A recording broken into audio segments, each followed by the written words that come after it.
Morning. আমার নতুন এবং সুন্দর একটি ভিডিওতে সবাইকে অনেক অনেক স্বাগত। আজকের ভিডিওটা খুব খুব খুব সুন্দর হতে চলেছে, তার কারণ দেখতে হলে পুরো ভিডিওটা দেখতে হবে। তো সকাল সকাল স্নান ধান সেরে ফ্রেশ হয়ে একদম 9টার মধ্যে বেরিয়ে পড়েছি শিয়ালি বিচে যাওয়ার উদ্দেশ্যে।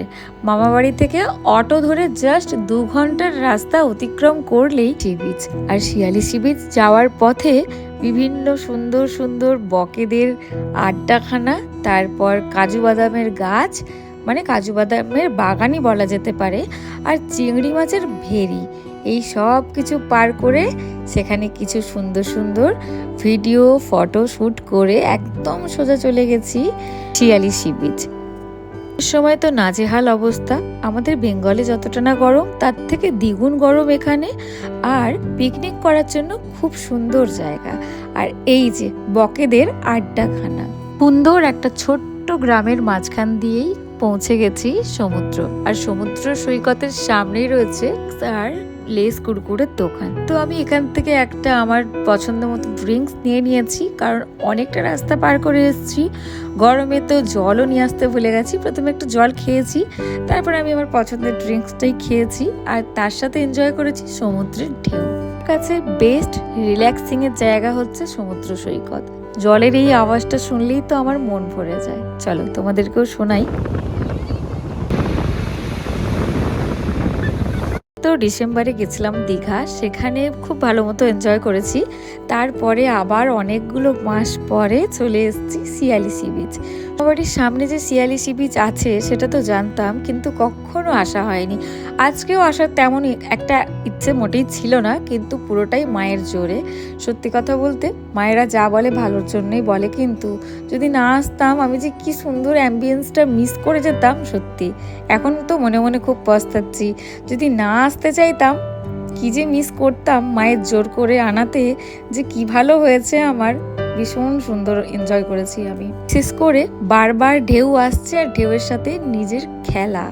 শুধু আমি একা নয়, সোনা মাও প্রচুর এনজয় করেছে, আর তার সাথে মায়ের তো আনন্দে আত্মহারা হয়ে মাকে আমি মাঝে মাঝে খুঁজেই পাচ্ছিলাম না।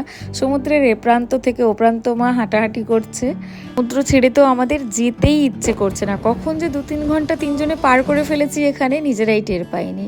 আমাদের তিনজনেরই ভালো লাগার একটাই কারণ হচ্ছে একদম নির্জন নিরিবিলি একটা জায়গা, যেখানে সমুদ্রের ঢেউ আর আমরা তিনজন। তবে বৈশাখ মাসের শুরু, আর তাতেই এখানে যে কি বিভৎস গরম, শরীর তো বারবার ডিহাইড্রেট হয়ে যাচ্ছে আর প্রচণ্ড পরিমাণে জল তেষ্টা পাচ্ছে। সমুদ্র থেকে এসেই আমরা খেয়ে নিয়েছিলাম গ্লুকোজ।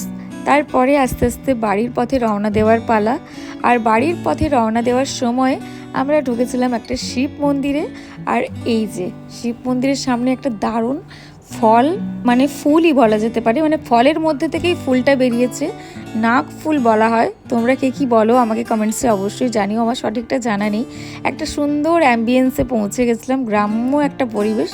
মন্দিরের ভেতরের অ্যাম্বিয়েন্সটা ভীষণই সুন্দর।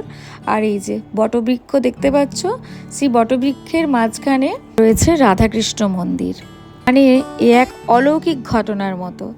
আর এবছর প্রচুর পরিমাণে আম ফলেছে প্রত্যেকটা গাছে, আর এই মন্দিরের গাছে তো পুরো লিচুর মতো থোকায় থোকায় আম। মন্দিরের ভেতরেই রয়েছে আম গাছ, তার সাথে নানান রকমের ফুলের গাছ, ফলের গাছ।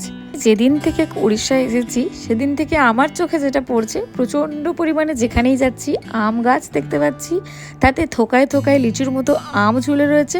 পরিমাণে নারকেল গাছ, কলা গাছ তো রয়েইছে। মায়ের হয়েছে ভারী মজা, যেখানেই যাচ্ছে প্রচুর প্রচুর আম তুলছে, তার সাথে আমিও অনেক আম তুলেছি।